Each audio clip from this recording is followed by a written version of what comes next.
ರಾಜ್ಯದಲ್ಲಿ ಕೊರೋನಾ ಎರಡನೇ ಅಲೆ ಹೆಚ್ಚಾಗುತ್ತಿರುವ ಹಿನ್ನೆಲೆಯಲ್ಲಿ ದೇವಸ್ಥಾನಗಳಿಗೆ ಭಕ್ತರ ನಿರ್ಬಂಧ ಹೇರುವ ಬಗ್ಗೆ ಚಿಂತನೆ ನಡೆಸಲಾಗಿದೆ ಹಾಗೂ ಜಾತ್ರೆ ಸೇರಿದಂತೆ ಇತರ ಉತ್ಸವಗಳಿಗೂ ನಿರ್ಬಂಧ ಹೇರಲಾಗುತ್ತೆ ಎಂದು ಹೇಳಲಾಗ್ತಾ ಇತ್ತು. ಆದರೆ ಈ ಕುರಿತಾಗಿ ಇಂದು ಪುತ್ತೂರಿನಲ್ಲಿ ಸ್ಪಷ್ಟನೆ ನೀಡಿದ ಧಾರ್ಮಿಕ ದತ್ತಿ ಇಲಾಖೆಯ ಸಚಿವರಾದ ಕೋಟ ಶ್ರೀನಿವಾಸ್ ಪೂಜಾರಿ ಅವರು ಯಾವುದೇ ಉತ್ಸವಗಳಿಗೂ ನಿರ್ಬಂಧ ಹೇರೋದಿಲ್ಲ, ಎಲ್ಲ ಉತ್ಸವಗಳು ಕೋವಿಡ್ ಗೈಡ್ಲೈನ್ ಪ್ರಕಾರ ನಡೆಯಲಿ, ಹೆಚ್ಚು ಜನ ಸೇರುವ ಎಲ್ಲ ಕಾರ್ಯಕ್ರಮಗಳಲ್ಲೂ ಸಾಮಾಜಿಕ ಅಂತರವನ್ನು ಕಡ್ಡಾಯವಾಗಿ ಪಾಲಿಸಬೇಕು, ಜೊತೆಗೆ ಮಾಸ್ಕ್ ಅನ್ನು ಕಡ್ಡಾಯವಾಗಿ ಧರಿಸಬೇಕು ಎಂದು ಹೇಳಿದ್ದಾರೆ. ಕೋವಿಡ್ ಹಿನ್ನೆಲೆ ವಿಚಾರದಲ್ಲಿ ನೀವು ದೇವಾಲಯಗಳನ್ನು ಮುಚ್ಚುತ್ತೀರಾ ಅಂತ ಕೇಳಿದರು. ನಾನು ಹೇಳಿದೆ, ಮುಚ್ಚುವುದು ಈಗಿರುವ ಸ್ಥಿತಿಯಲ್ಲಿ ಮುಚ್ಚುವಂಥ ಅಗತ್ಯಗಳೇನೂ ಇಲ್ಲ.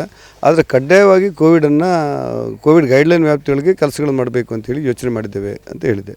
ಹಾಗಾಗಿ ದೇವಸ್ಥಾನಕ್ಕೆ ಬರೋರು ಮಾಸ್ಕ್ ಧರಿಸಬೇಕು, ಸಾಮಾಜಿಕ ಅಂತರವನ್ನು ಕಾಯ್ದುಕೊಳ್ಬೇಕು, ಶುಚಿತ್ವದ ಕಡೆ ಗಮನ ಕೊಡಬೇಕು. ಇದೆಲ್ಲ ಭಾಳ ಕಡ್ಡಾಯ ಇರ್ತದೆ, ಇದರಲ್ಲೇನು ಗೊಂದಲ ಇಲ್ಲ. ಆದರೆ ನಾವು ಮಾಡುವಂಥ ರಥೋತ್ಸವಗಳು, ನಾವು ಮಾಡುವಂಥ ಬೇರೆ ಬೇರೆ ಹಬ್ಬ ಹರಿದಿನಗಳು, ಜಾತ್ರೆಗಳು ಇವುಗಳೆಲ್ಲ ಇದೆಯಲ್ಲ, ಇವುಗಳಿಗೆ ಸಾವಿರಾರು ಜನ ಸೇರುವಂಥ ಸಂಭವಗಳು ಹೆಚ್ಚಿರುತ್ತೆ ಗಂಡಕ್ಕೆಲ್ಲ. ಅಂಥ ಸಂದರ್ಭದಲ್ಲಿ ಕೋವಿಡ್ ಗೈಡ್ಲೈನನ್ನು ಗಮನದಲ್ಲಿ ಇಟ್ಕೊಂಡು ಕೇವಲ ಸಾಂಕೇತಿಕವಾಗಿ ಜಾತ್ರೆಗಳನ್ನು ಮಾಡೋದಕ್ಕಷ್ಟೇ ಸೀಮಿತ ಮಾಡಬೇಕು ಅನ್ನುವಂಥ ಸೂಚನೆಯನ್ನು ಕೊಡಲಾಗಿದೆ. ಯಾವುದೇ ಕಾರಣಕ್ಕೂ ಕೋವಿಡ್ ಗೈಡ್ಲೈನನ್ನು ಮೀರುವುದಿಲ್ಲ.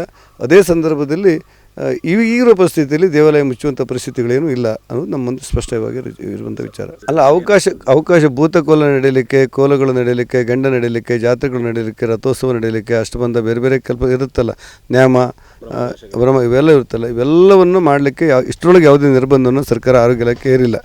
ಆದರೆ ಕಡ್ಡಾಯವಾಗಿ ಕೋವಿಡ್ ಗೈಡ್ಲೈನ್ನ ಪಾಲಿಸಬೇಕು ಅಂತ ಹೇಳಿದೆ. ಹಾಗೆ ನಮ್ಗೆ ಆಸೆ ಇರೋದು ಈ ಕೋವಿಡ್ ಗೈಡ್ಲೈನ್ನ ಕೋವಿಡ್ ನಿಯಂತ್ರಣದಲ್ಲಿ ಇಟ್ಟುಕೊಂಡೇ ಗೈಡ್ಲೈನನ್ನು ಒಂದು ಚೂರು ಮೀರದೆ ನಮ್ಮ ಕೆಲಸವನ್ನು, ಧಾರ್ಮಿಕ ಕೆಲಸಗಳನ್ನು ಸಾಂಕೇತಿಕವಾಗಿ ಮಾಡಬೇಕು ಅಂತ ತೀರ್ಮಾನ ಮಾಡಿ ಅದೇ ರೀತಿ ಸೂಚನೆಯನ್ನು ಕೊಡಲಾಗಿದೆ. ಯಾರು ಮೀರಬಾರ್ದು ಅಂತೇಳಿ ನಾನು ವಿನಂತಿ ಮಾಡ್ತೇನೆ. ಉದಾಹರಣೆಗೆ ಕೋಲ ನಡೆಯುತ್ತೆ, 1000 ಜನ ಸೇರ್ತಾರೆ, ಅದನ್ನು 100 ಜನಕ್ಕೆ ಸೀಮಿತ ಮಾಡೋಣ, 200 ಜನಕ್ಕೆ ಸೀಮಿತ ಮಾಡೋಣ. ಅದಕ್ಕಿಂತ ಜಾಸ್ತಿ ಮಾಡೋದೇ ಕೋಲವನ್ನೇ ನಿಲ್ಲಿಸೋದಕ್ಕಿಂತ ಸಾಂಕೇತಿಕವಾಗಿ ಮಾಡೋದು ಒಳ್ಳೆಯದು ಅಂತ ಅನಿಸ್ಬಿಡುತ್ತೆ ನಮಗೆ. ಅದನ್ನು ಮಾಡ್ತೇವೆ.